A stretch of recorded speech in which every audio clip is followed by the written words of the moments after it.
Please be seated. Please be seated.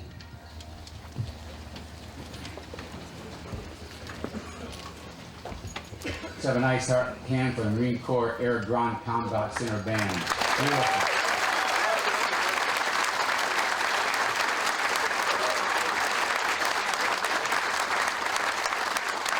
And also for the presentation of colors, a nice hand for the 2nd Battalion, 23rd Marines.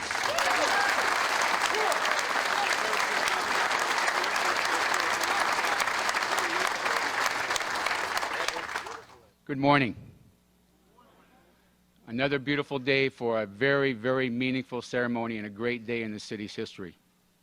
My name is Mickey DiPaolo, and it is my tremendous honor to welcome you all to the renaming of Pacific Park as from this day forward, it will be known as Larry L. Maxam Memorial Park, in honor and memory of Larry Leonard Maxam, Medal of Honor posthumously, who so bravely gave his life on 2 February 1968 at Cam Lo District Headquarters, Quang Tri Province, Republic of Vietnam.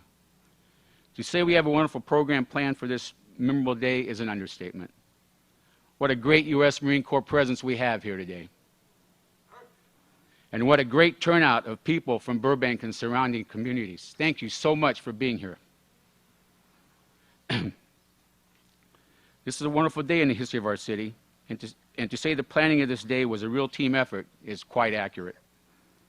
From the time I sat down for coffee one day about 1.5 years ago with my colleague on the Veterans Commemorative Committee and fellow Vietnam vet, Brad Welker, and suggested we should meet with our committee members to discuss the renaming of one of our city parks in honor and memory of Larry L. Maxam. Our committee just had one question: when do we start? Then we followed up by going before the Park, Recreation, and Community Services Board and the Burbank City Council, who both unanimously and enthusiastically endorsed our idea. Our goal to rename Pacific Park Larry L. Maxam Memorial Park began to move forward very fast. This day would not have been possible without the aforementioned endorsement of the Park, Recreation, and Community Services Board and the Burbank City Council and Mike Flad, City Manager. So a sincere thank you to Mr. Flad, Park, Recreation, and Community Services Board members Whit Prouty, Todd Lafer, Stephen Ferguson, and Garan Yukparian, and our City Council, Mayor Gary Brick, Vice Mayor Anya Ranke, Councilman Dave Golansky, Councilman David Gordon, and Councilman Jess Talamantes. The support of you all obviously was the key to getting this work started. And when that time came, our Veterans Commemorative Committee and city staff worked very hard to plan this day. I would like to thank our Veterans Commemorative Committee members, Gary Brick, Frank Bullock, Paul Currier, Glenn Duke, Florence Mast, Mike McDaniel, Paul McKenna Jr., Greg Sobiak, Christopher Thomas, Doris Vick, Pat Wamsley, Brad Welker, and Chris Welker. Doris and Frank are unable to be with us today, and we hope they both will be feeling much better very soon. Oh, Doris is here, so she's feeling better.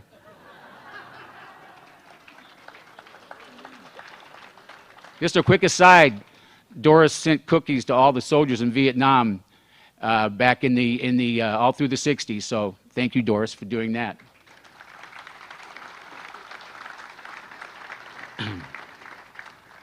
I also want to remember one of our committee members and a proud Marine, Don Farquhar, decorated World War II veteran and Korean War veteran, who passed away recently. Don was a proud Marine, and he was very happy that we were going to do this, and he was looking forward to this day with great anticipation. And last but certainly not least, the city staff, who worked so very hard with a great deal of passion and commitment, and who were, to be honest, the main reason why we are able to be here today and have this wonderful ceremony. I am sure I speak for my colleagues on the Veterans Commemorative Committee when I sincerely thank Chris Daste, Park Recreation and Community Services Director, Jan Bartolo, Deputy Director of Park Services, Gabby Flores, Deputy Director of Recreation and Youth Services, Jeff Zumbaris, Landscape Services Manager, Chris Smith, Recreation Services Manager, Catherine Villalobos, Recreation Supervisor, Miguel Armenderas, Senior Recreation Leader, and Glenn Adriatico, Recreation Leader. And also our groundskeepers. Look how beautiful this looks today. It's because of our groundskeepers, Danny Callan and Alan Newman.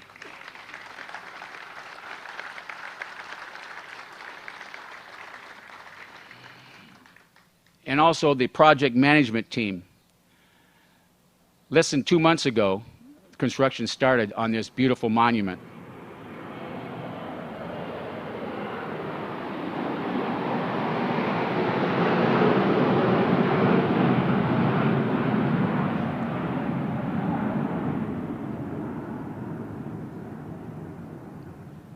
And I want to mention the project management team. Jan Bartolo, Project Manager, City of Burbank. Jeff Zumbaras, Assistant Project Manager, City of Burbank. Rick Smith and Jose Hernandez, Lee Construction, General Contractor. Frank Flores, Bravo Sign Plaques, the Granite Monument Sign. John Wildis, JMW Constructors, for the Stone Star and the decorative paving. And Chris Giannini, who can't be here today, but the Vice President is here, Kim Rhodes from David Evans and Associates, Landscape Architects.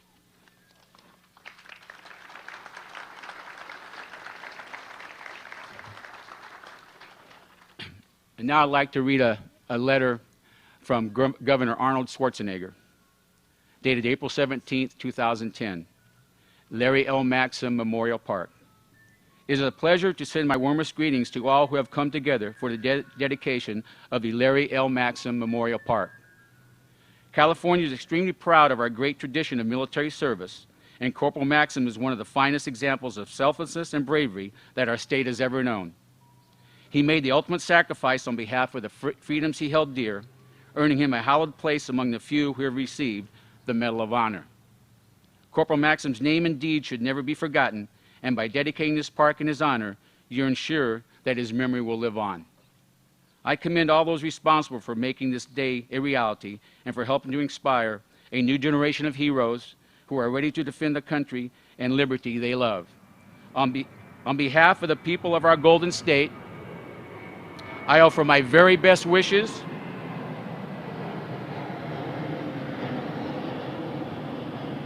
for a memorable ceremony and every continued success. Sincerely, Arnold Schwarzenegger.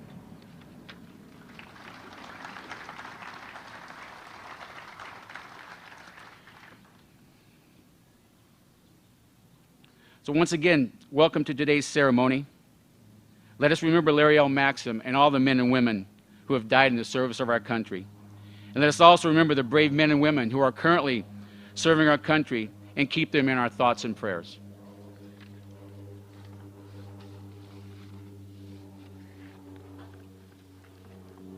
And now for the invocation, I'd like to introduce Dr. Jerry A. Jones, Pastor at Large.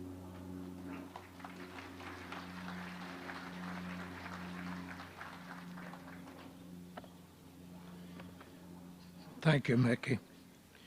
Would you bow your heads and your hearts with me, please? Today, O Lord, we come as citizens of the great city of Burbank and of our great nation to create another memorial to one of our brave men, Corporal Larry Maxam, who stepped up to the plate time and again on behalf of the nation and the city we love so dearly.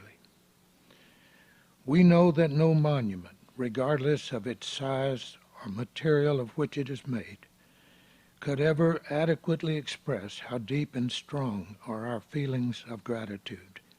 But this we do today as an inadequate but heartfelt expression of our gratitude for one who stepped up to the plate for all of us.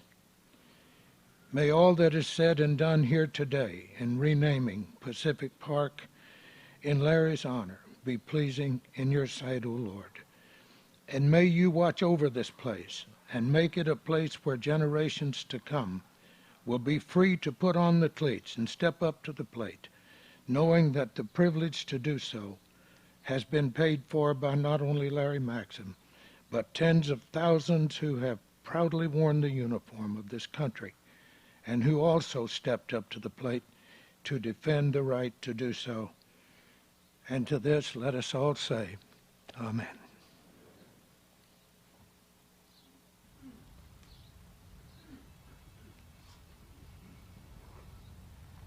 Thank you, Dr. Jones. And now I'd like to introduce Chris Daste, Director, Park, Recreation, and Community Services Department. Mr. Daste.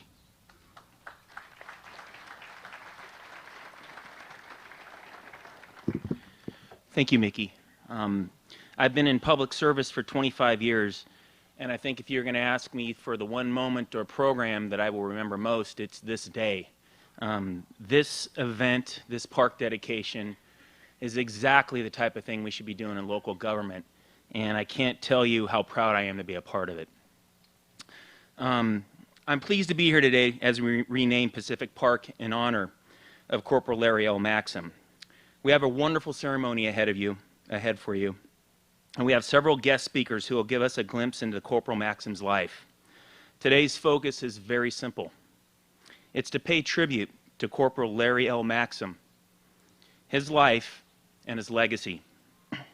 At this time, I'd like to introduce the Burbank City Council. Our Mayor, Gary Brick, our Vice Mayor, Anya Ranke, Councilmember Dave Golonsky, Councilmember Dr. David Gordon, and Councilmember Jess Talamontes.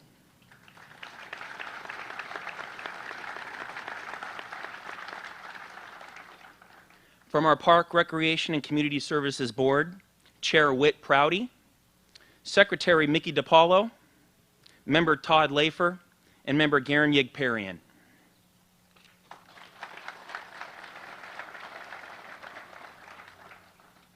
Mickey already mentioned the project team, and he also made mention of the city staff, and I just want to echo how incredibly proud I am to work with the staff of the city. Everybody comes together, police, fire, the Park, Recreation, and Community Services staff. They treated this park like it was their own backyard. For the last 2 months, there was not possible for me to come to this park and not see a staff member grooming this facility, doing all the little things that maybe nobody would mention, and I just can't tell you how proud I am to work with the staff of the city of Burbank. On a personal level, the person I'm going to introduce, Speaker Arlie Ermy, is really one of my favorite, I guess you can call him a celebrity. He was a Golden Globe Best Supporting Actor nominee. He starred and appeared in over 60 films. He served 11 years in the United States Marine Corps. But I think the reason why I'm such a fan of Mr. Ermy is what he represents. He represents the people that look out for our country, and we don't have enough of them. So without any further ado, I'd like to introduce Mr. Arlie Ermy.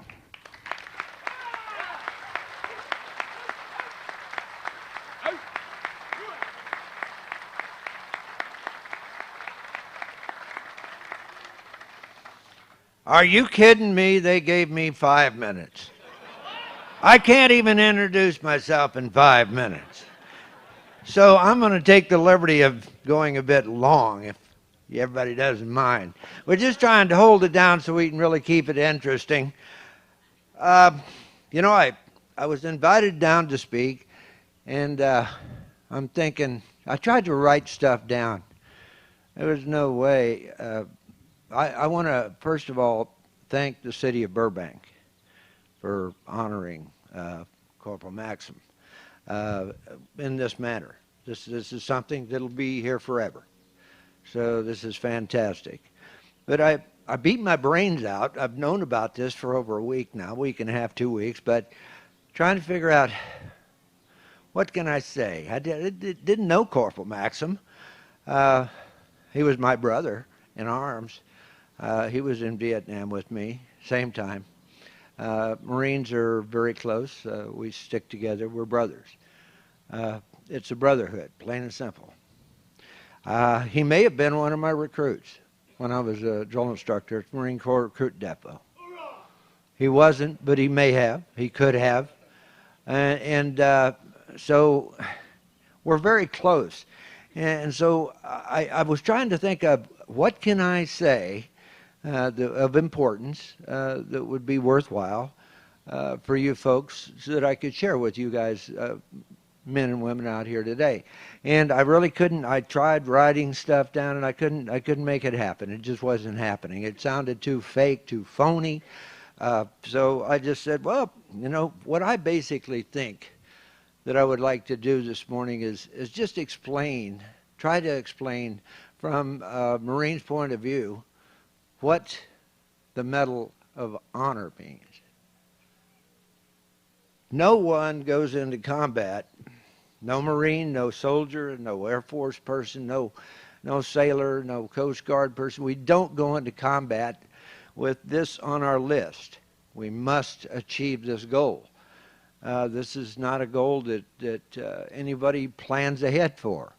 It's just something, it's something that happens when you're in the heat of combat and somebody throws a couple of grenades in your fighting hole and there's 3 of you in there. All 3 of you are going to die. Well, rather than 3 people dying, I will put myself over those grenades and I will absorb the shock and my brothers will live on, plain and simple. You know, that's what it takes to be awarded the Medal of Honor. There are several medals that we can talk about. You got the Navy Cross, you've got the Bronze Star, the Silver Star, and you've got the Medal of Honor. Nobody, like I say, nobody goes into combat thinking, well, here's the goal that I want to achieve while I'm there in Vietnam for my 13-month tour. It's just something that when it comes up, when the situation comes up, there are some people that have that hero mentality that will protect their brothers and sisters to the point where they are willing to actually sacrifice themselves. And that is what we call above and beyond the call of duty. Civilians may find that a little difficult to understand.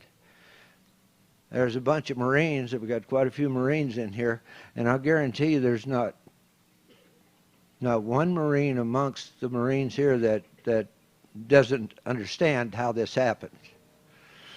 And anyway, that's what the Medal of Honor is all about. The Medal of Honor is the highest honor that a military person can have bestowed upon him by his country. And it's presented usually posthumously, which means we're really not there to receive it. Mom and dad or the wife or somebody's there to receive it.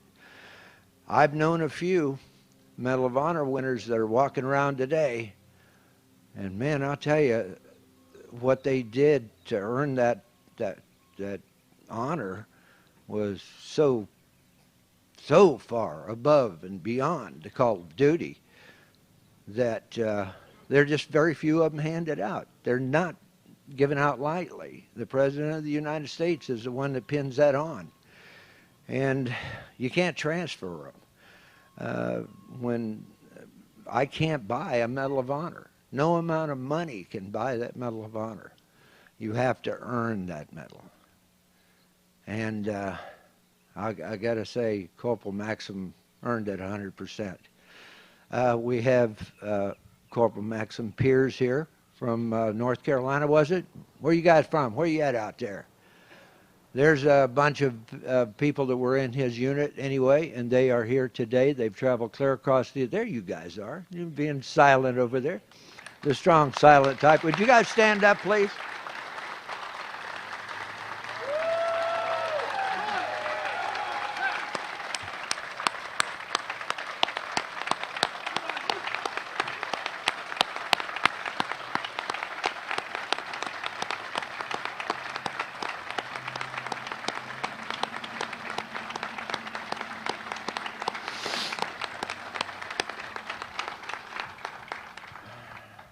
These men traveled clear across the United States to be here today.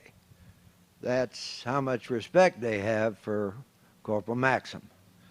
So, thanks for being here, guys. Anyway, I think you pretty well understand about the Medal of Honor, what it's all about now.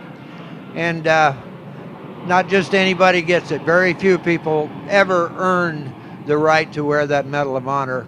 And like I say, it's our nation's highest honor. And Larry Maxam deserves to have a park, at least a park, named after him, as far as I'm concerned. So anyway, thank you, Burbank, for doing this for us today. The Marine Corps loves you. I'm sure it's just out of tremendous respect. Nobody's sat there and forced anybody to do anything. Here we thought this a country full of liberals. Bull, lovely. There's the good conservative people right here. Now, independence, right? But anyway, this is California, and we do love our military, and we certainly do support our military. And by the way, I live in California too. So we love our military, and we do support our military. I have one thing to ask you real quick before I leave the podium here. I had a neighbor come over to my house a couple of years ago, and he had a letter from his son died in combat in Iraq, and letterhead was Department of the Navy. And I read all the way down to the bottom of that letter before I found out there was any mention of the Marine Corps. And this kid was in the Marine Corps. Go to marinecause.com. Help me change that to Department of Navy and Marine Corps. Hoorah, Semper Fi. God bless you all.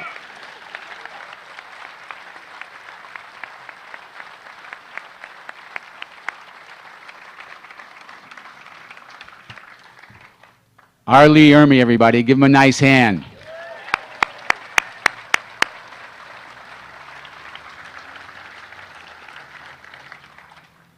Somebody took my script.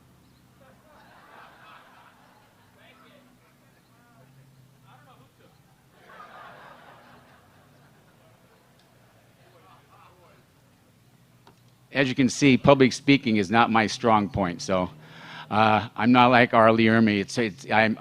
This is from my heart, but I'm a nervous wreck.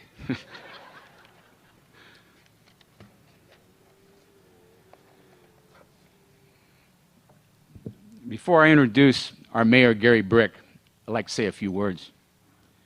Gary has been involved with our Veterans Day and Memorial Day ceremonies for over 20 years. And for the past few years, he has been a member of our Veterans Commemorative Committee. When we were deciding on the date for today's ceremony, we wanted to make sure that the date decided upon was while Gary was still a mayor of the city of Burbank. What they do in Burbank, they rotate on a yearly basis, and Gary's term is up on May 1st. So it was very important that we did this while Gary was still mayor. And the reason behind this is that Gary Brick's brother, Private First Class William H. Brick III, Special Forces, Green Beret, lost his life in Vietnam on 23rd August, 1968, about 6 months after Larry Maxam lost his life in Vietnam. Gary is not only a fine representative for our city, he's a good person with a big heart who proudly remembers his brother, Larry Maxam, and all the men and women who have died in the service of our great country. It is my pleasure to introduce the mayor of the city of Burbank and a good friend, Gary Brick.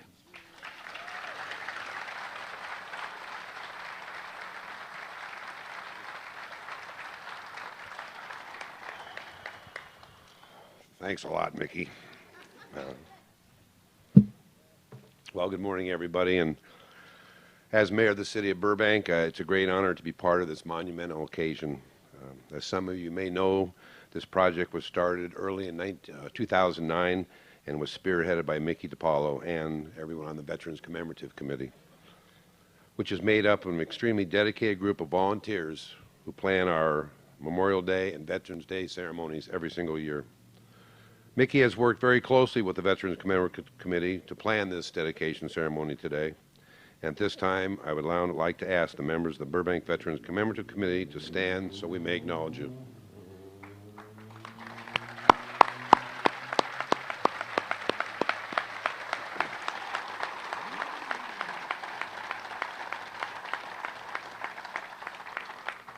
It's indeed a pleasure and honor to serve with each and every one of you. On behalf of the city of Burbank, we could not be more proud to name a park after Corporal Larry L. Maxam. It is an honor and a privilege to have a park in his namesake. I would like to thank everyone for attending today's ceremony, especially Larry's family, who have come from Northern California and Australia to be with us today. I know that we are fortunate enough to have several of Larry's classmates with us today. Larry Maxam grew up in Burbank and attended Emerson Elementary, Muir Middle School, and Burbank High School. In preparation for this ceremony today, students at Muir Middle School were asked to write an essay about what they thought about a hometown hero. The winner of the essay contest is Ms. Samantha Morales. And at this time, Samantha, if you'd please join me at the podium and please read us your essay.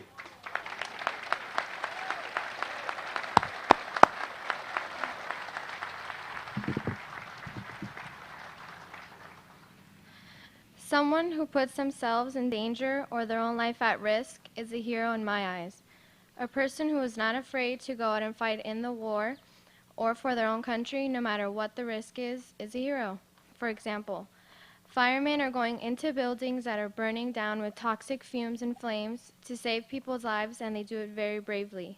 My cousin Jonathan used to be a firefighter, and that is a very dangerous job because you can burn to death, and the ashes that they are breathing in make it very hard for you to breathe. Other jobs, such as being in the military, are extremely dangerous. People are fighting with guns, bombs, and grenades, which are lethal weapons. I think that Corporal Larry L. Maxam exceeded the expectations of being in the United States Marine Corps because he went above and beyond what they had told him to do. Larry was injured badly, but he still had the perseverance to keep on going. Usually when fellow war friends would say man down, results in the person that was injured to stop fighting, but no way was Mr. Maxam going to stop fighting. He had sustained multiple pieces of grenade fragments as he ran open to a machine gun. Larry was shooting very effectively to the opposing side while injured. To make things worse, he was hit straight on from a rocket-propelled grenade and was sent falling backwards to the floor in intense pain. He unfortunately received severe fragmentation wounds to his face and right eye, but that did not stop Larry from fighting. He quickly resumed his armed position and kept fighting so well that he made the enemies return back to their own positions. Larry Leonard Maxam was one of the greatest heroes that I have ever heard of. I think receiving the Medal of Honor is the best thing anyone can ever be awarded because that is the highest recognition that there is in our country. To be that high in position is an amazing achievement because it shows how heroic and brave you are, just like Larry was. He very much deserved this award, and he will forever and always be an outstanding war veteran. May he rest in peace.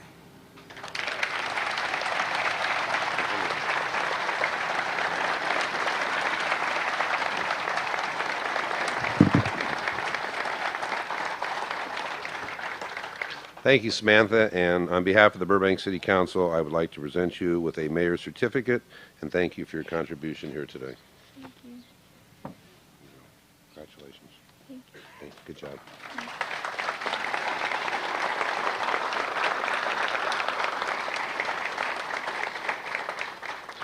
Well, obviously, this is a special day for me, and I thank Mickey DiPaolo for the kind words that he said about my brother. And it's not just Larry Maxam, it's not my brother William H. Brick III. It's the 58,000 people in Vietnam that made the ultimate sacrifice. So we're here to salute not only Larry Maxam, but everyone that made that ultimate sacrifice. And I'd like to leave you with one thought today that I think we must always remember that there's only two defining forces that ever offered to die for us. And one of them was Jesus Christ, and one of them was the American soldier. One offered to die for our soul, and the other offered to die for our freedom. Thank you.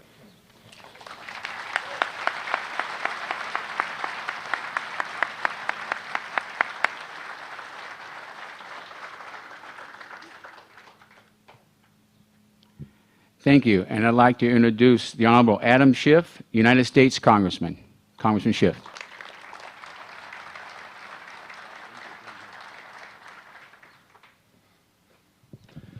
Vicki, thanks. It's such an honor to be here today, and I'm so proud, not only as a member of Congress, but more importantly as a resident of Burbank, that the City of Burbank and the Burbank Commemorative Committee would designate this as Corporal Maxam Park. Lee, as you pointed out, this is permanent. For the long history of this city going forward, as people come to this beautiful park, they will ask young people, who was Corporal Maxam? And his story here is set out for all time. It is not only, I think, a phenomenal tribute to Corporal Maxam, but it's a wonderful education for all the users of this park in the future. I first came to be familiar with this project in the most unusual of ways, and that is at a Burbank Boys and Girls Club dinner when Anya informed me, I think right as the dinner was starting, that she had a surprise for me, and that is that she had put on the silent auction a item where you could bid on a dance with your congressman.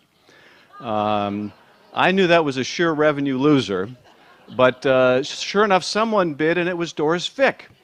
As I took to the dance floor with Doris, she said, "Congressman, I only have one song with you, so listen up. We want to rename the park in Burbank Larry Maxam Park, and I want your help to get a guest speaker." And after I learned more about the project, I was delighted to help in any way. And one of the first people I thought of was Lee Ermey.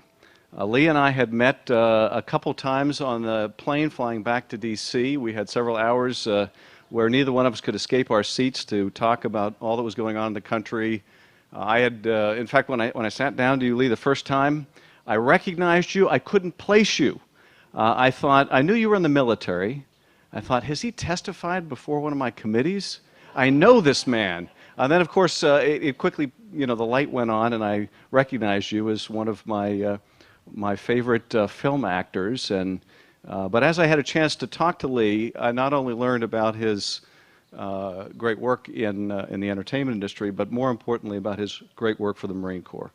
And the thing that I so admire about you, Lee, besides your obvious talents as an actor, is the incredible time you devote to looking after Marines, to helping Marines, to going anywhere in the country, anywhere in the world to support Marines. We thank you for it, and we salute you for it, Lee.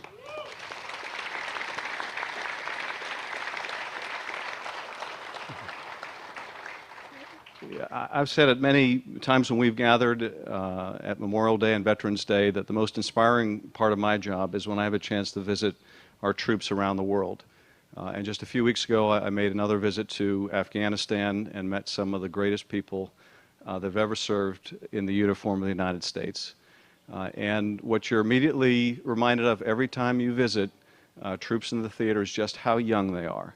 And the first thing I looked at when I looked at Corporal Maxam's biography was how old was he when he joined the Marine Corps? He was 17 years old. 17 years old when he joined the Marine Corps, and 20 years old when he gave his life and earned the Medal of Honor. It's extraordinary. I mean, think of where you were, those of us that were not in Vietnam. Think of where you were when you were 17. Think of where you were when you were 20. And imagine if you would have the kind of courage that Corporal Maxam demonstrated when he took to defending that perimeter by himself and kept on defending it after injury after injury after injury. It is just extraordinary.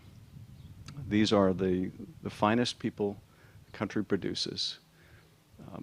Perhaps even more memorable than the visit to Afghanistan was the visit on the way home from Afghanistan. We stopped in Ramstein, Germany to visit troops recovering in the hospital there at Landstuhl.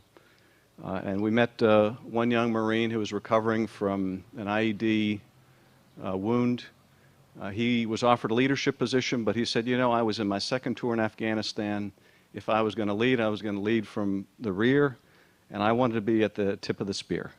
I figured I had more experience than some of those young people that were going to be at the tip of the spear, so I wanted to be with them. And we asked him if there was anything we could do for him, and he said, well, there are two things. One is you can pray for my colleagues that are still in the fight. And this was while the Marge offensive was going on. You can pray for my colleagues who are still in the fight. Everyone you talk to in military hospitals recovering, their only thoughts are of the people that are still there. And of course we said we would. And we asked him, is there anything else? And he said, yeah, there is something else you can do for me. And there were 3 of us, members of Congress, there. He said, you guys can clear out so I can get my pants on and go get my labs done.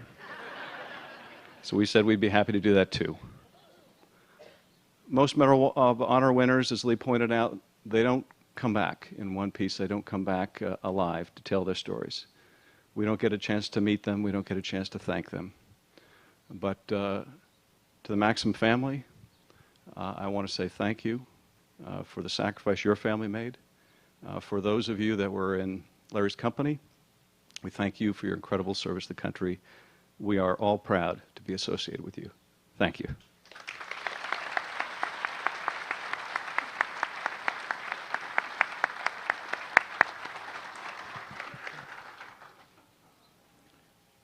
And now I'd like to introduce the Honorable Carol Liu, California State Senator.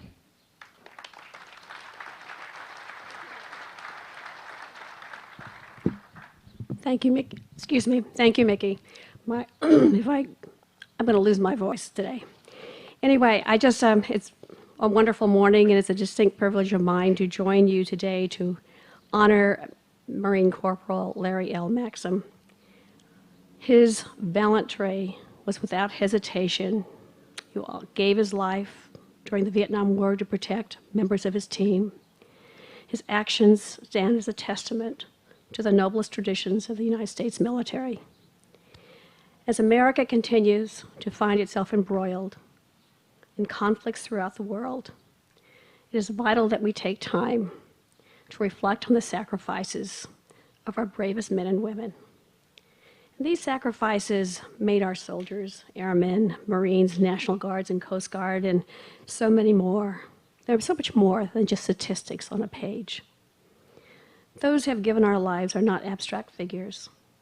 There are sons, daughters, brothers, sisters, fathers, mothers, who were willing to give everything in the name of freedom and democracy. As we dedicate this beautiful park in Corporal Maxam's memory, I urge you to never forget his legacy, his sacrifice and service, and to follow his example. I can think of no better way to celebrate the heroism of one so young than with this wonderful park in the community he gave so much to defend. To Corporal Maxam's family, thank you. To the men and women in uniform serving in Iraq and Afghanistan and other places in the world. I have a grandson who's in Africa who will go to his next tour of duty will go to Afghanistan. I just want to thank you, and we pray for your safe return home. And thank you, Burbank, City of Burbank, for all you do to remember those who have given sacrifices that we all benefit from. Thank you.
Marine Corps Air Ground Combat Center Band. Great job. Thank you.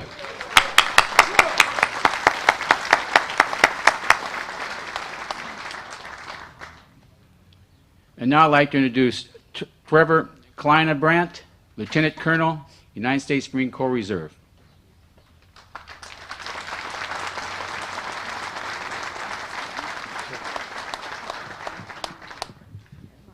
I'm a tall guy. Hold on a second. I'm here representing the Commandant of the Marine Corps, and I would first like to thank the City of Burbank, Mayor Brick, the Burbank Veterans Committee, the Burbank Parks and Recreation Department for making this all happen here. I'm going to have, my comments are going to be brief because the people following me are going to be able to say better than I am about how Corporal Maxam's heroism, what happened, and how he impacts them to this very day still too. Let me say first of all that all the people here, you represent essentially the core of what makes our country great. Those people who currently serve in uniform, those people who served in uniform in the past, those people who give to this community, and those people who take an active part in helping others. And Burbank's a great city. I just want to point out my wife's third generation Burbank person. We're very grateful for you putting this on.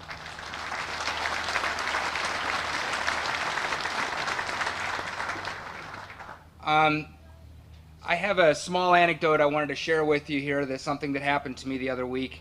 I was taking my son to another park that we go to very regularly, and there was a flag flying at half-mast, and being a curious person, I asked the people working at this park what the flag was at half-mast for, and nobody could tell me.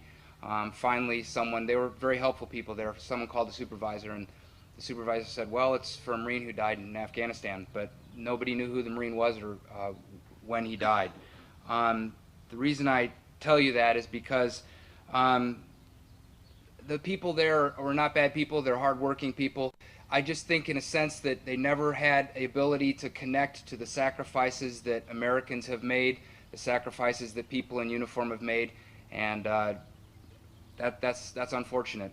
I have no doubt that each one of us here shares the belief that it's important for current and future generations to understand the honor and the sacrifice of people such as Corporal Maxam.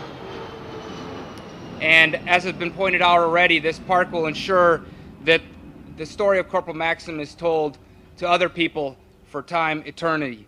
The true heroes are people who know the odds, but are still willing to put themselves in front of their friends, to face up to danger and to excel in the face of adversity.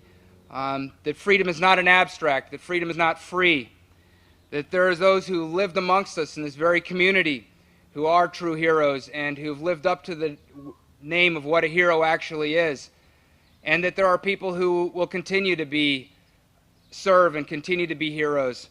And finally, that Corporal Maxam in this park will live on as a reminder to future generations of the sacrifice and the duty that we all have to make sure that others honor that sacrifice and heroism. Semper Fidelis, God bless. Thank you very much.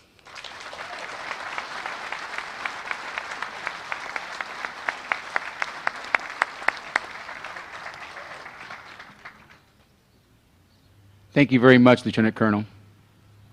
And now the next gentleman I'm about to introduce, I met Lieutenant Colonel, United States Marine Corps, retired John B. Lang, just a couple of months ago. He has gotten so involved and has been such an instrumental part of making this ceremony happen. He drove back and forth from the San Diego area 3 or 4 times just to sit in our meetings and making sure that we were dotting all the I's and crossing all the T's. And without Colonel Lang, we wouldn't have been able to get this program squared away like it is today, and we're very appreciative of that.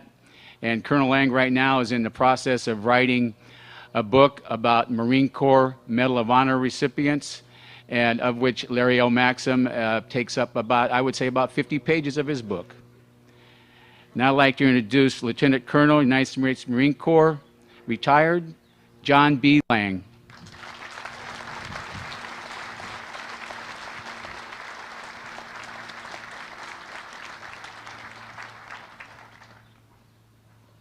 Thank you, Mickey. First, I'd like to acknowledge the members of the Maxam family who are here today. Larry Maxam was the eldest of 3 children. His brother Robin and his sister Linda and Linda's daughter Bernadette, Larry's niece, are here in the front row.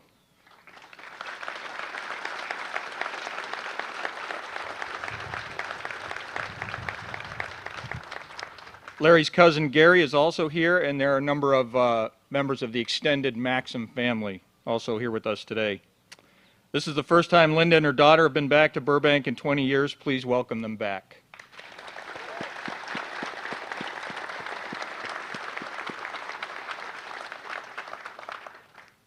Now, at the risk of being redundant, I would also like to point out the other distinguished guests here, and they are the gentlemen seated behind the Maxams.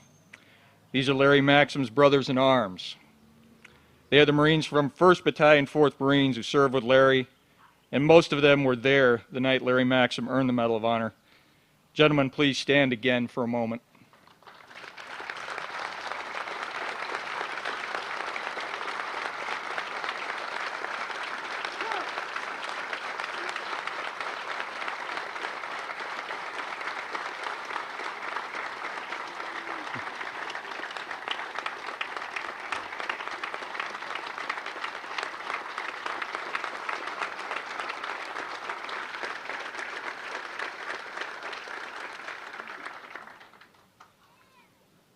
Now I would like to ask all of the other Vietnam veterans here to please stand.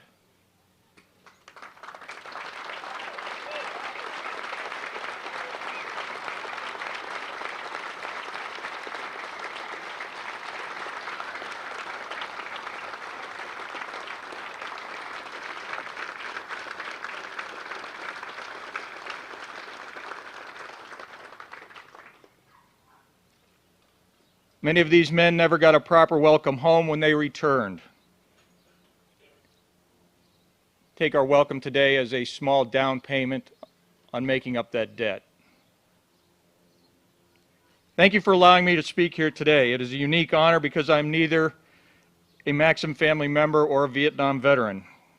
I was a Marine for most of my adult life and have become associated with this project and with Larry Maxam through my research on Marines who earned the Medal of Honor in Vietnam.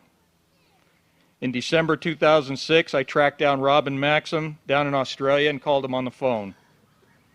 When I asked him if he had some time to talk to me about his brother, he said, "I always have time to talk about Larry."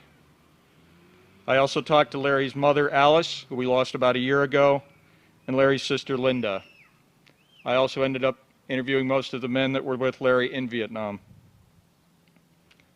I qualify my remarks about my historical research. You see, as anyone who has served as a Marine will tell you, the Marine Corps is very much a family.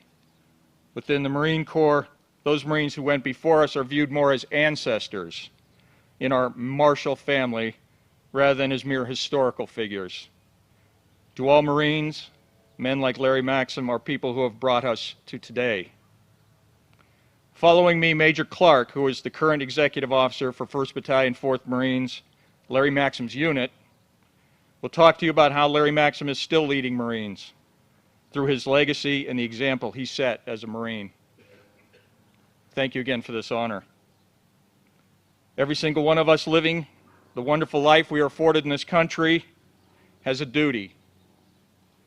Our duty is to remember. It is the one thing our fallen ask of us, to remember them.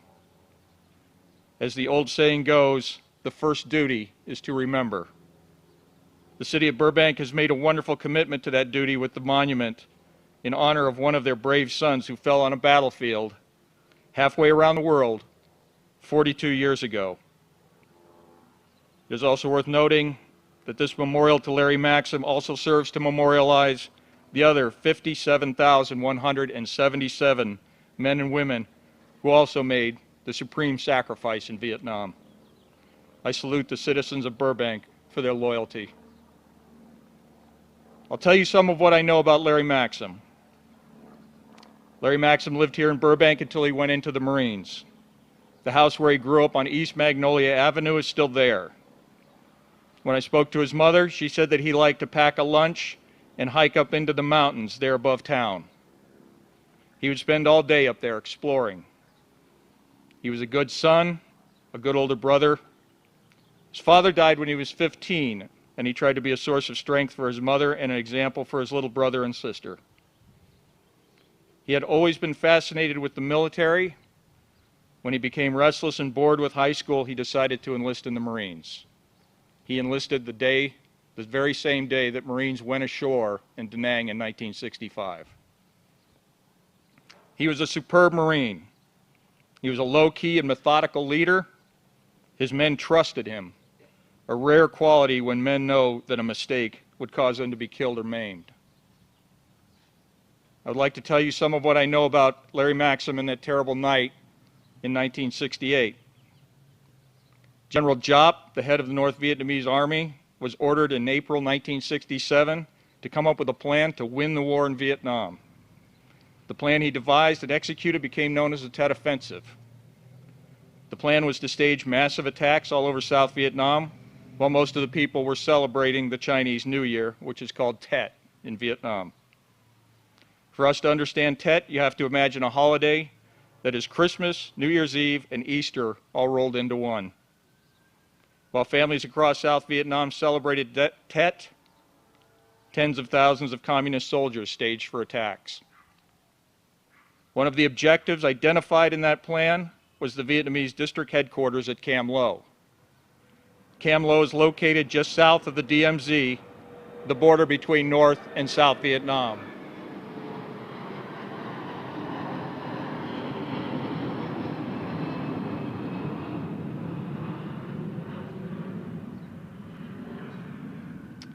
To make sure this initial objective was a success, the mission of overrunning and capturing the compound at Cam Lo was given to one of the most elite units in the North Vietnamese Army, the 320th Division.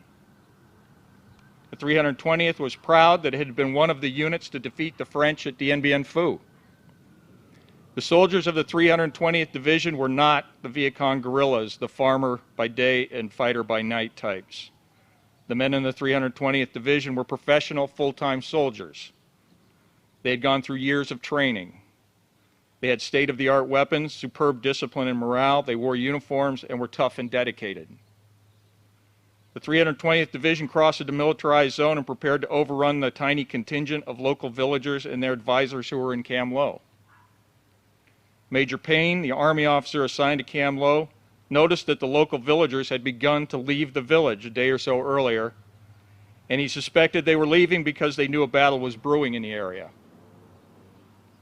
Payne went to the closest command to get reinforcements, the 9th Marine Regiment at Dong Ha. The Marines told him that they didn't have any extra troops. They were already preparing for the coming offensive, but they would do what they could. Eventually, word was passed to Lieutenant Michael Stick, who is here with us today, a platoon leader who was patrolling along Route 9. Lieutenant Stick was ordered to take whatever Marines he could come up with and spend the night in Cam Lo compound and help Payne and his men. Just before sunset on the 1st of February 1968, 2 squads from Stick's platoon and 1 squad from Echo Company, 2nd Battalion, 9th Marines wandered into the compound. They didn't know much more than that they were supposed to spend the night there. One of the squad leaders was a 20-year-old from Burbank named Larry Maxam. He had been in Vietnam for just 6 months. Every day of that 6 months, Larry's mother, his sister, and his brother had been praying for him and feeling sharp pangs every time the evening news turned to reporting on the war in Vietnam. To imagine the compound at Cam Lo, think of a football field with a trench around the outside, with a couple of buildings in the middle. The compound wasn't very fortified because it had never really been attacked before. The compound was defended by a local militia force, local villagers of about 80, who were led by a handful of U.S. Army advisors. At 10 minutes after 2 in the morning, the 320th Division attacked. They initiated their attack with a barrage of mortars and recoilless rifle fire. The barrage was so intense it was more of a continuous roar rather than a succession of individual explosions. Major Payne was killed in the first few seconds. Immediately after the barrage, the NVA soldiers came out of the wood line surrounding the compound and began storming the barbed wire rolls around the compound. One Marine later said that there were so many of them that it reminded him of pictures of the lines of redcoats coming forward shoulder to shoulder from the Revolutionary War books he had seen as a kid. Intelligence gathered after the battle showed that at least 750 enemy soldiers had assaulted the lines. 3 squads of Marines, about 40 men, and local militia against 750 hardened professional soldiers. At best, those odds are about 7 to 1. If you count only the Marines, it's about 20 to 1. Miraculously, the Marines were able to fight off wave after wave of NVA soldiers. However, with each assault, the enemy assault lines got closer and closer. The Marines were resigned that it was going to be a fight to the death. They fixed bayonets, and 2 men were sent to destroy the flagpole, so that if they were overrun, they would deny the enemy the satisfaction of raising a communist flag over their bodies. On the east side of the compound, the NVA assault got close enough to hurl explosive satchel charges into the compound. This broke the nerve of the local militiamen who were defending that side of the compound. They abandoned their positions and retreated to the center of the compound, leaving their weapons behind and almost half of the perimeter undefended. With half of the line suddenly empty, the NVA soldiers began to stage for their final assault. There was no way the compound could hold with so much of it undefended. Larry Maxam saw the situation and decided to take action. There was a machine gun position located at a critical point on the corner of the compound. He knew that if he could get to it and man it, he could defend the line from there. He turned his team over to his assistant team leader and began sprinting across the compound for the gun. The fact that Larry told his assistant team leader to take over is important. Marines do not relinquish their commands unless they are fairly certain they are not returning. Larry Maxam knew that what he was about to do was probably going to be a one-way trip. I would like you all to look at your watches now. I have that it is about 10 after 12. At 1:40, in an hour and a half, it will be 1:40. I would like you to try to remember to look at your watch again at that time. Most of you will be on your way home. I want you to reflect on how long an hour and a half is. I want you to do that because Larry Maxam manned that gun for an hour and a half, isolated, away from his compound, his comrades. He manned that position for an hour and a half. He single-handedly fought off hundreds of enemy troops being attacked from 2 sides. At one point, the enemy only focused on knocking out Larry's position, throwing everything they could muster at it. Although being wounded again and again, he kept manning that gun and preventing the enemy from breaching the perimeter there. An hour and a half. How many times did he fight back terror and the instinct to run? How many times did he think of his family and wish he were anywhere else in the world? How many times in an hour and a half did he pray? We will never know. What we do know is that he stayed there for an hour and a half until he finally succumbed to his wounds. He had been hit at least 7 times. He had never called for a corpsman. Just before dawn, the 320th Division abandoned its mission to take the Kamlo compound and retreated back into the jungle. They suffered hundreds of casualties and never breached the compound's lines. The enemy unit's flag was found among their dead in front of the American lines. Their officers were so sure taking Kamlo would be easy, they had already written victorious slogans on the flag. Larry Maxam's impact on the outcome of the battle could not be overestimated. In the official package that was submitted to nominate him for the Medal of Honor, Lieutenant Stick wrote, "Firing to the east, to the north, and to the northwest, with no one on his right or left, Corporal Maxam, without any doubt whatsoever, saved the life of every man in the perimeter." Captain Weed, the company commander of Delta 1-4, wrote, "All of those who observed Corporal Maxam's sacrifice that night are convinced that his actions above and beyond the call of duty salvaged what would have otherwise been a disaster. Alice Maxam had her son buried in the most beautiful spot she could find, the National Cemetery in Honolulu, known as the Punch Bowl. He rests there today with thousands of other American heroes, overlooking peaceful Hawaiian waters beneath the gentle sway of palm trees.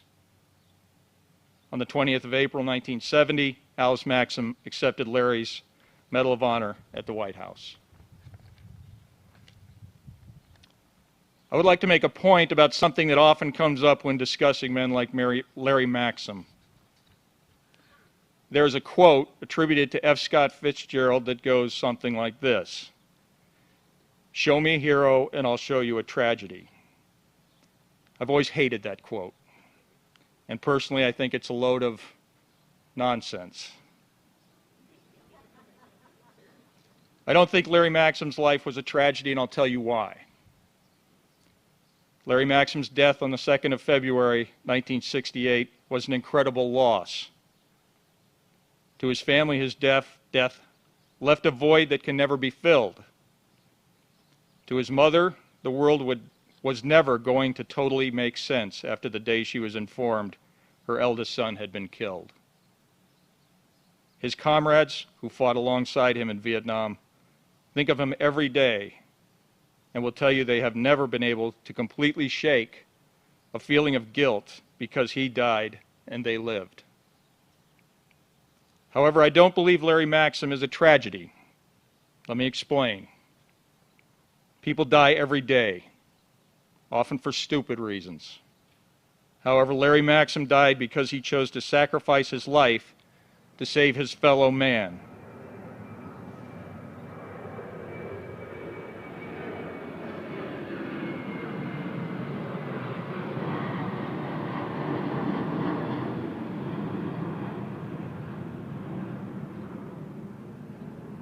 And that is the greatest expression of love. And anyone making that unbelievable choice refreshes my faith in the nobility of the human race.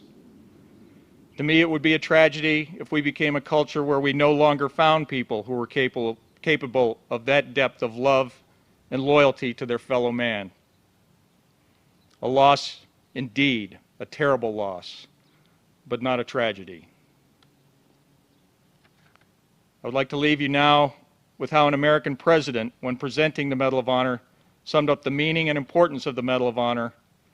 His words, I believe, apply to Larry Maxam. He said, "War is a terrible thing, wasting the young before they have a chance to reach their full potential. But there are moments, terrible in their danger and devastation, that can also bring out unimaginable courage and leadership that cannot be fully described, but once seen and felt, can never be forgotten." He went on, "As a people, we need heroes, real heroes, who when tested excel, and in doing so inspire others to reach for greatness within themselves. We need heroes not just for the victories that they make possible on the battlefield, but also in later days, to remind us of what America at its best can be now and in the future, the greatest nation on earth." This park is a grand symbol to remind us of that nobility and will serve to challenge and give us gratitude. Now I'd like to introduce Major Brett Clark, the current Executive Officer of 1st Battalion, 4th Marines. Thank you for allowing me to speak here today. It was indeed an honor for me. Thank you.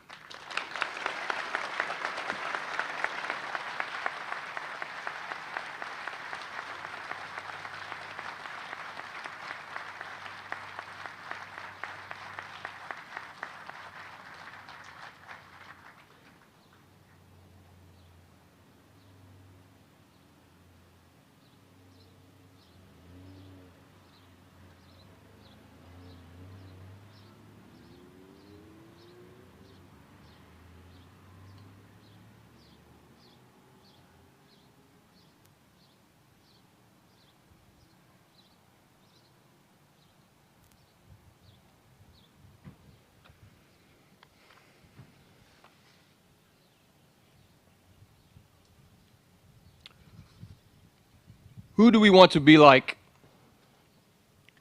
What image would best represent who we are and what we stand for? What honored symbol will best reflect our ethos and our core values? These questions are asked by many newly formed organizations, football teams, and some new companies that seek to better define themselves. These same questions were also being asked by the command team of 1st Battalion, 4th Marines, Maxam's Battalion, about 10 months ago when the unit was reforming under fresh leadership and when we were seeking to provide a renewed sense of focus to our Marines and sailors. Our answer was Corporal Larry Maxam. Today I'm honored to share with you this story as well as honor Corporal Larry Maxam and talk about his life and how his sacrifice continues to influence our Marine Corps.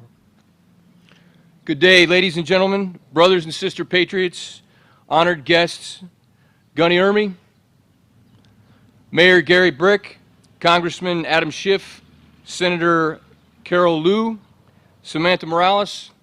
It's a great essay. I loved it, Samantha. Fantastic job.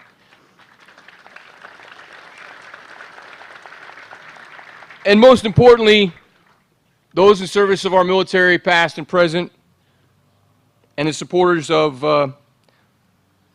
Corporal Larry Maxam and his family.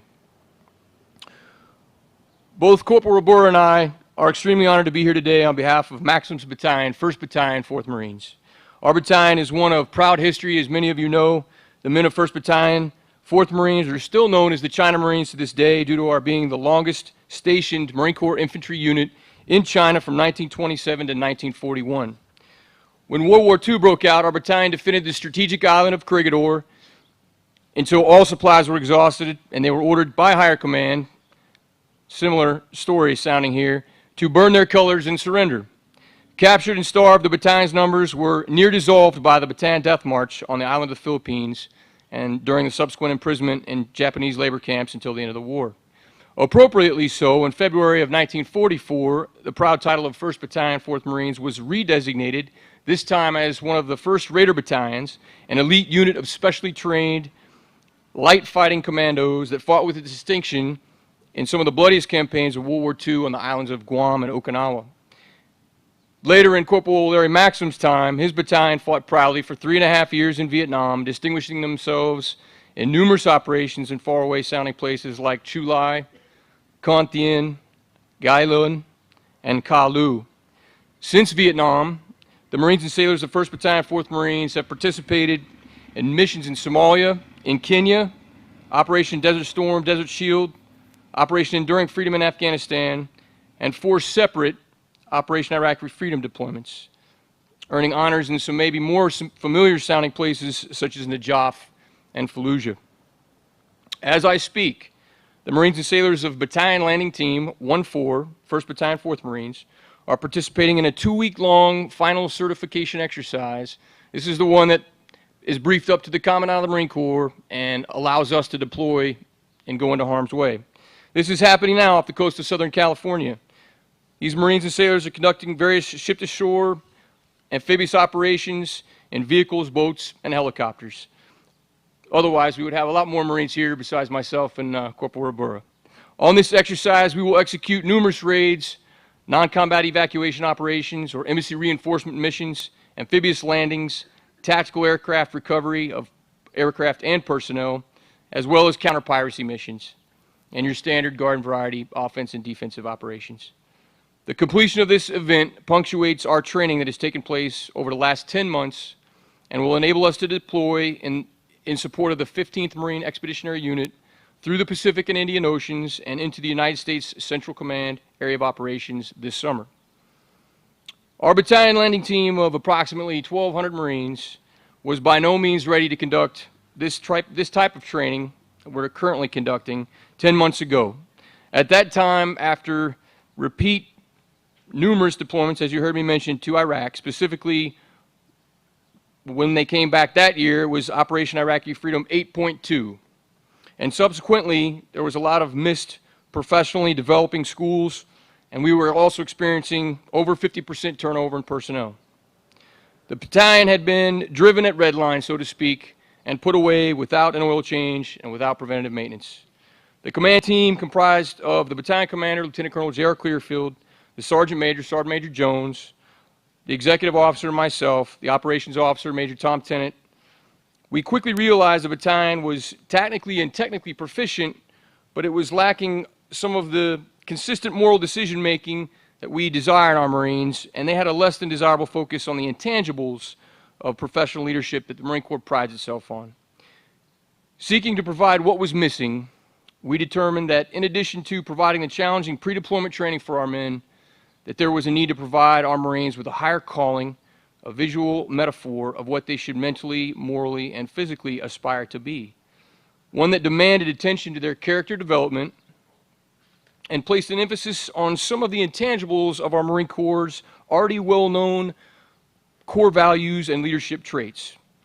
Our plan was to select an easily identifiable and noble icon. We have our Eagle, Globe, and Anchor. We have our Marine Corps heroes in history, but we wanted to take it to the next level.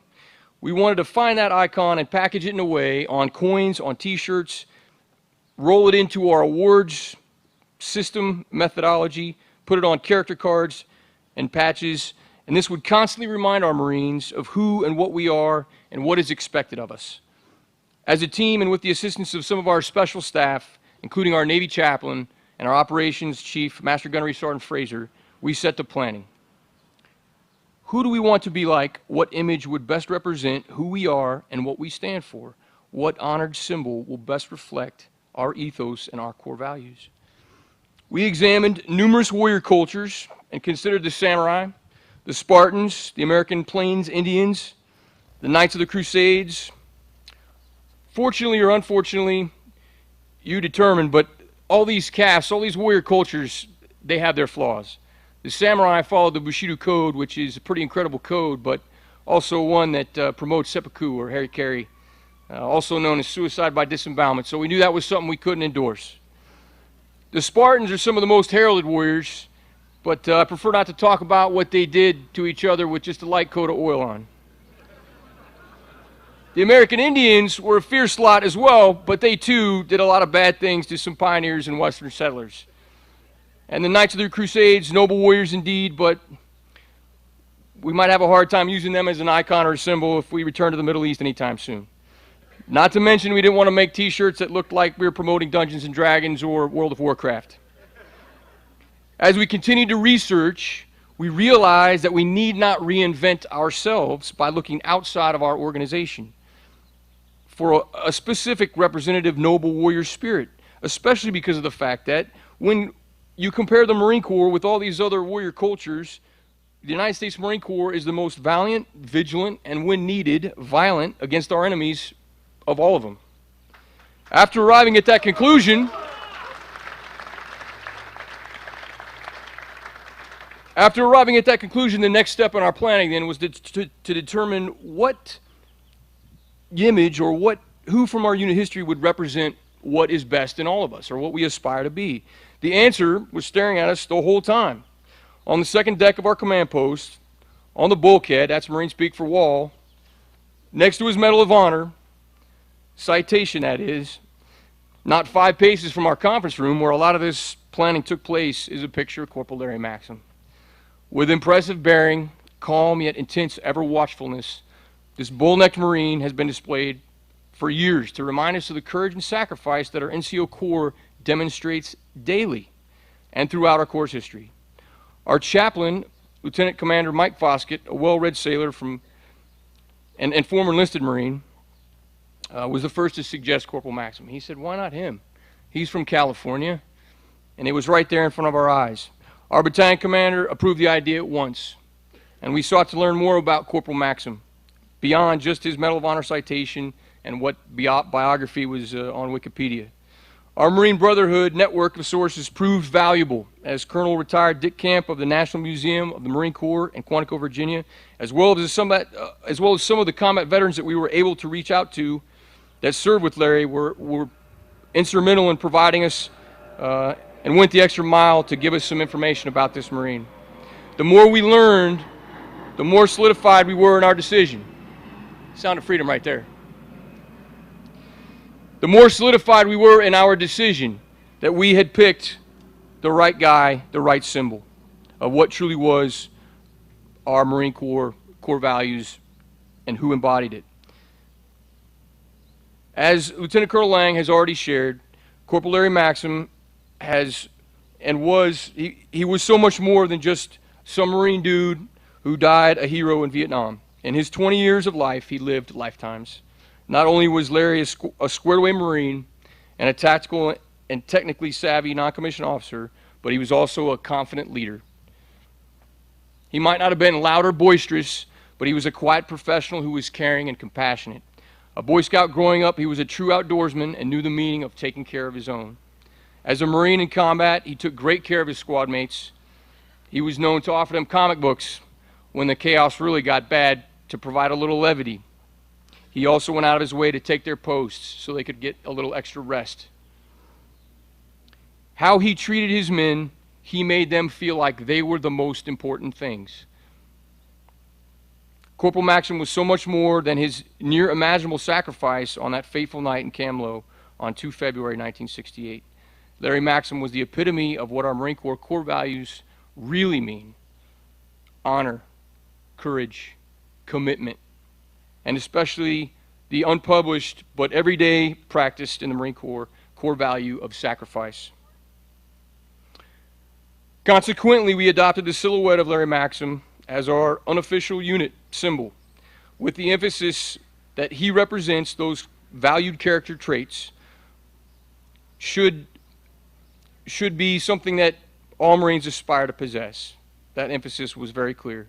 We made those coins, t-shirts, posters, and character cards, and conducted several professional military educational briefs about Maxam so that our men would understand the importance of his death and, more importantly, his life. Marines took to this example immediately. His picture and Medal of Honor citation are proudly posted in every one of our 5 company duty huts, as you can see in front of us. Additionally, something that I'd like to add on to Gunnery Sergeant Lee Ermey's comments, the Medal of Honor, protocol-wise, that requires that those Marines are also saluted, those who are awarded the Medal of Honor, a rare distinction for that accolade. Most importantly, Corporal Larry Maxam's legacy lives on of taking care of his men with firm, fair, and caring leadership. That lives on in all our junior leaders, that trait of compassion, selfless service, one that is a hallmark of our very now successful battalion. In closing, I would add that we see what we look for in life. Some people look at Larry's citation and they see that he died too young, or that Marines are a violent bunch that did a lot of killing in combat. But some look at the bigger picture and realize that not only did Larry save hundreds of patriots that fateful evening at Kamlo, and not just that battle, but what would have maybe transpired afterwards, but also those men that he saved, their families, and so on, for years to come. Some see an even greater picture, that by how he lived his life in sacrifice, he has given our Marine Corps and our society a greater standard to live up to when it comes to honor, courage, and commitment. We couldn't think of a better man to represent our battalion, and we are extremely proud to be a part of the dedication of this city park in his name. Thanks to the people of Burbank for honoring one of our Corps' eternal heroes, and a man whose spirit will continue to positively influence an immeasurable number of lives. As long as we remember him and we see what he did with honest eyes. God bless Corporal Larry Maxam and this park. Thank you.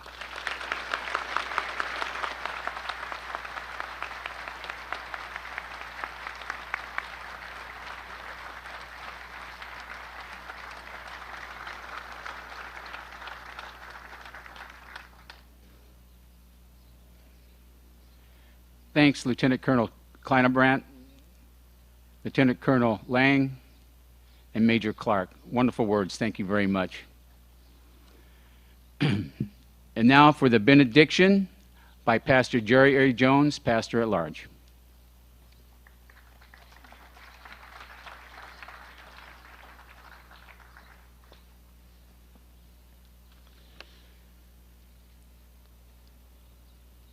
Please join me in our benediction.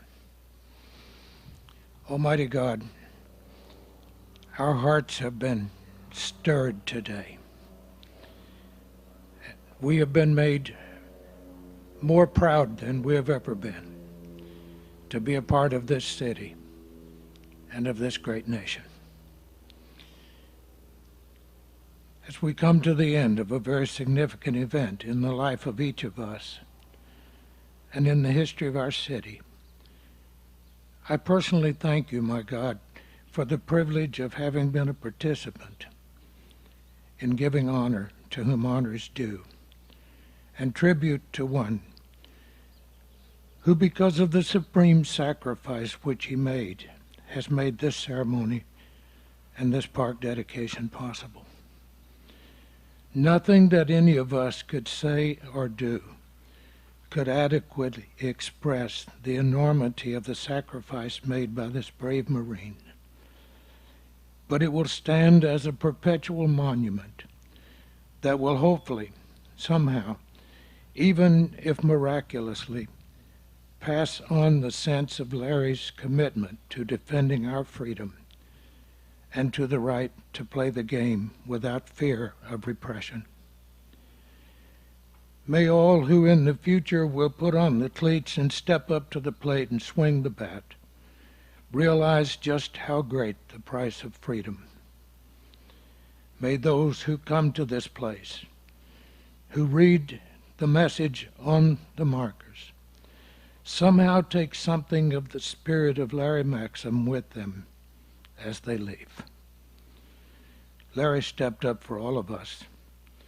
Today, we step up for him. Larry came to the plate for the last time on February 2, 1968. Larry did not strike out. He won the game for all of us, giving us the right to be here today. And today, as best we can, as inadequate as it may be, we honor him both now and in perpetuity. Today, we honor a great American. Amen.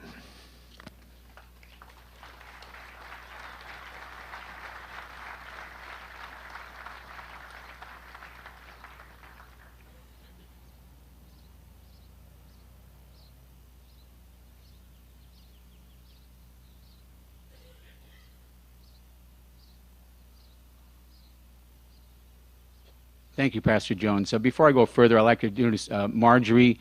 Mr. and Mrs. Searles are here.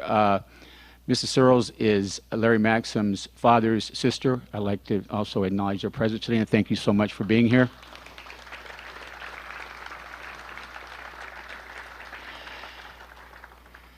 One other thing, we had made mention that Larry Maxam was an Eagle Scout.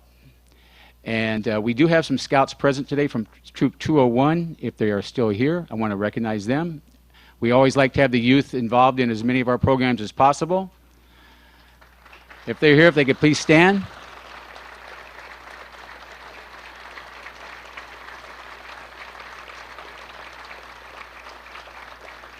Thank you for being here. And one other gentleman I want to introduce. He was Larry's Scoutmaster, and he pinned the Eagle Award on Larry, Mr. Bill Flinders. Bill, could you please stand?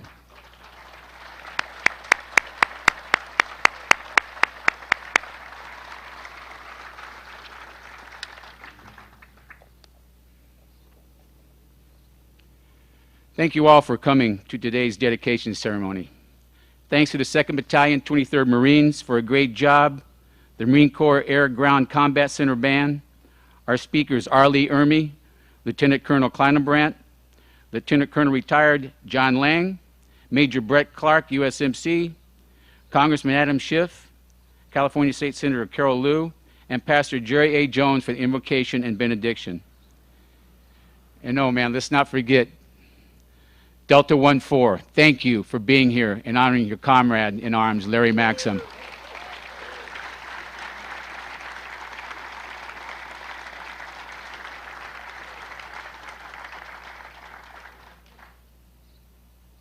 And one other very important thing needs to be said.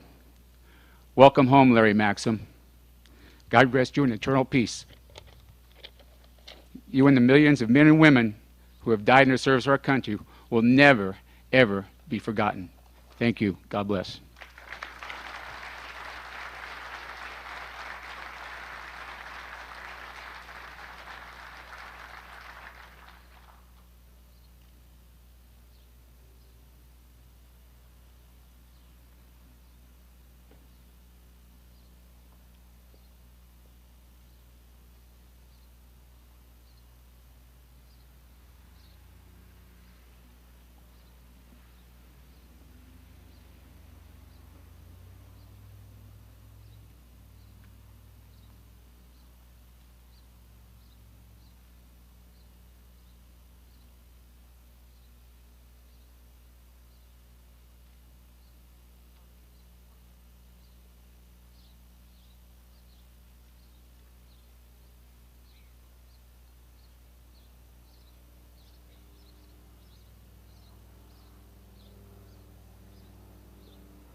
Thanks again for coming out to today's ceremony.